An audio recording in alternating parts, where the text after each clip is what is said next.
एक बार एक किसान परमात्मा से बड़ा नाराज हो गया। कभी बाढ़ आ जाए, कभी सूखा हो जाए, कभी धूप बहुत तेज हो जाए, तो कभी ओले पड़ जाएं। हर बार कुछ न कुछ कारण से उसकी फसल थोड़ी खराब हो जाए। एक दिन बड़ा तंग आकर उसने परमात्मा से कहा, देखिए प्रभु, आप परमात्मा हैं, लेकिन लगता है आपको खेती बाड़ी की ज़्यादा जानकारी नहीं है। एक प्रार्थना है, एक साल मुझे मौका दीजिए, जैसा मैं चाहूँ वैसा मौसम हो, फिर आप देखिए मैं कैसे अन्न के भंडार भर दूंगा। परमात्मा मुस्कुराए और कहा, ठीक है, जैसा तुम कहोगे वैसा मौसम दूंगा, मैं कोई दखल नहीं करूंगा। किसान ने गेहूं की फसल बोई। जब धूप चाहिए तब धूप मिली, जब पानी तब पानी, तेज धूप, ओले, बाढ़, आंधी तो उसने आने भी नहीं दी। समय के साथ फसल बढ़ी और किसान की खुशी भी, क्योंकि ऐसी फसल तो आज तक उसने देखी भी नहीं थी। किसान ने मन ही मन सोचा, अब पता चलेगा परमात्मा को कि फसल कैसे करते हैं। बेकार में इतने बरस हम किसानों को परेशान करते रहे। फसल काटने का समय भी आया।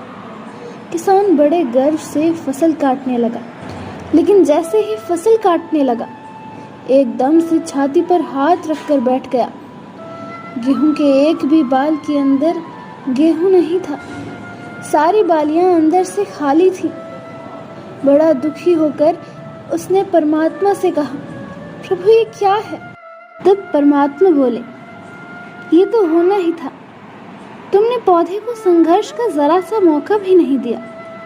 न तेज धूप से उसे तपने दिया, न आंधी ओलों से उसे जूझने दिया। उसको किसी प्रकार की चुनौतियों का एहसास जरा भी नहीं होने दिया। इसीलिए सब पौधे खोखले रह गए। जब आंधी आती है, तेज बारिश होती है, ओले गिरते हैं, तब पौधा अपने बल से ही खड़ा रहता है। वो अपना अस्तित्व बचाने का संघर्ष करता है, और इस संघर्ष से जो बल पैदा होता है वही उसे शक्ति देता है, ऊर्जा देता है, उसकी जीवता को उभारता है।